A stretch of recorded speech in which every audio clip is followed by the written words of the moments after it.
C'est Coralie Russier pour Road to Cinéma.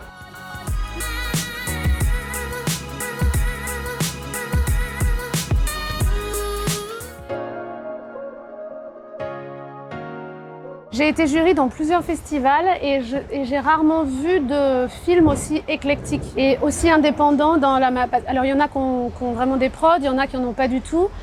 Et c'est quand même rare de donner la visibilité à des films qui sont tournés à l'iPhone, qui sont tournés par des gens qui ont quelque chose à dire et qui ne se prédestinent pas au cinéma. Alors je crois que ça m'a donné beaucoup d'espoir cette semaine parce que je me suis dit ok, en fait on se met beaucoup de barrières tout le temps pour faire des choses, pour faire des films, pour se dire ah non, il y a beaucoup d'étapes à respecter, puis il faut trouver de l'argent. Et ça m'a évoqué beaucoup d'espoir où je me suis dit on peut faire du cinéma sans être une énorme vedette, sans être dans un circuit d'une énorme industrie. On peut faire du cinéma là, dans ces choses qui sont plus artisanales, plus authentiques. Je crois que ça m'a donné beaucoup d'espoir en fait, c'est possible en fait de faire vivre tout ça.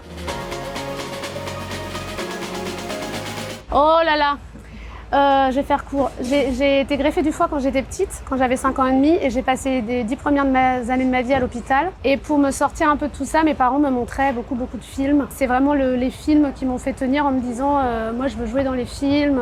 Et je pensais au début qu'un film, quand j'étais petite, j'avais pas compris l'idée du montage. Et je pensais que c'était un plan du début à la fin. Et je me disais mais comment c'est possible qu'il soit dans la rue à vélo, et puis juste après dans un salon, et puis ensuite, et je me disais donc il doit y avoir un décor infini. Et il passe comme ça, puis un jour j'ai pris conscience du montage. Et donc le cinéma est arrivé comme ça. Et j'ai dit à mes parents, j'avais 6 ans, je serai star chanteuse actrice. Voilà, c'était mon... Donc j'ai un peu revu mais c'était star chanteuse actrice et faire du cinéma. Il y a plusieurs moments. C'est quand j'ai commencé à être vraiment comédienne au théâtre, dans une pièce que j'ai commencé quand j'avais 16 ans. C'était mon premier rôle professionnel. Ensuite, je suis rentrée quelques années plus tard à Asnières, dans l'école supérieure des comédiens par l'alternance. Et ça a été un nouveau cap. Mon boulot à la FEMIS, un nouveau cap. Les longs métrages, 120 battements par minute, un nouveau cap. 120 battements par minute, c'était un gros cap. C'était un gros rêve et c'était une grosse aventure. Et c'était, oh là là, je suis là, c'est génial. Alors là, j'ai commencé à regarder un peu des films d'horreur aussi l'année dernière. À la base, je crois que c'était plus des films assez naturalistes. Je suis heureuse de commencer à vraiment aimer les films de genre aussi, les films fantastiques, les films d'horreur. Et là, j'ai beaucoup aimé Strawberry Mansion. Alors qu'à l'époque, les films de Gondry, ça me parlait pas du tout. J'étais trop jeune, je pense. Donc, je commence à vraiment m'ouvrir et il y a beaucoup de choses qui me parlent et je me dis tiens, j'ai envie de vivre ces choses-là.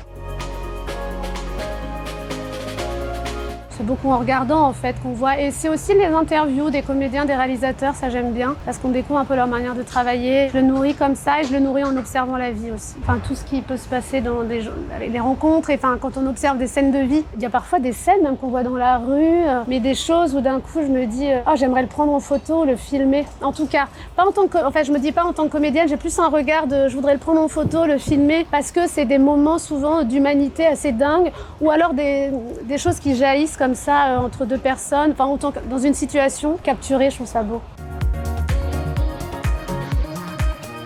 C'est donc un roman de Victoria Mass qui s'appelle Le Bal des Folles, et c'est l'histoire d'une jeune femme qui parle avec les esprits, enfin qui parle avec les morts et qui reçoit des choses. C'est une médium. À l'époque, c'était très mal vu. C'était une sorcière pour la plupart des gens. Et donc, elle est internée à la Salpêtrière. Le docteur Charcot a fait beaucoup d'expériences. Et donc, c'est l'histoire de cette femme qui est à la Pitié-Salpêtrière et qui se bat pour essayer de dire qu'elle n'est pas folle et qu'il y a des choses à dire. Et surtout, en dehors du fait qu'elle parle avec les morts, elle a vraiment envie de se battre contre le carcan qu'on lui met en tant que femme dans la bourgeoisie française. Et moi, je fais partie des patientes. Et en fait, il y avait plusieurs patientes un peu décrites dans le film, et moi j'ai un personnage qui ne parle pas. J'étais contente parce que Mélanie, je l'ai rencontrée à l'audition. C'était même pas une audition, c'était une rencontre. Elle m'a dit qu'est-ce que tu veux faire comme rôle, et je lui ai dit j'ai vu qu'il y en a une qui chantait, moi je chante, et elle m'a dit oh mais trop bien. Elle me dit attends, tu peux chanter, je ferme les yeux. C'était une aventure hyper féminine. Il y avait plein d'hommes sur le plateau, etc. Mais il y a quelque chose il y a vraiment une force féminine qu'elle a amenée, Mélanie.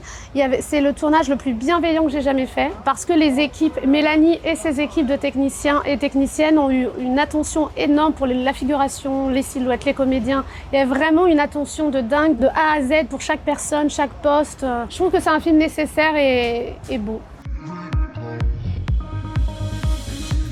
Ah, je vais dire un truc très bateau, mais la première chose, c'est vraiment qu'il faut y croire. Le conseil, il faut être patient. Parce que c'est pas en 6 mois que les choses viennent et que parfois on a l'impression qu'une toute petite rencontre ne va rien donner derrière et que les choses vont tout le temps s'arrêter. Et ce dont je me rends compte dans mon parcours de vie depuis 15 ans, c'est que ça ne s'arrête jamais et que la moindre petite rencontre amène autre chose et que les choses grandissent. À un moment donné, on se dit tiens, je suis là alors que j'étais là-bas et là je suis là, c'est chouette. Donc il faut être patient. La persévérance dans le fait d'y croire.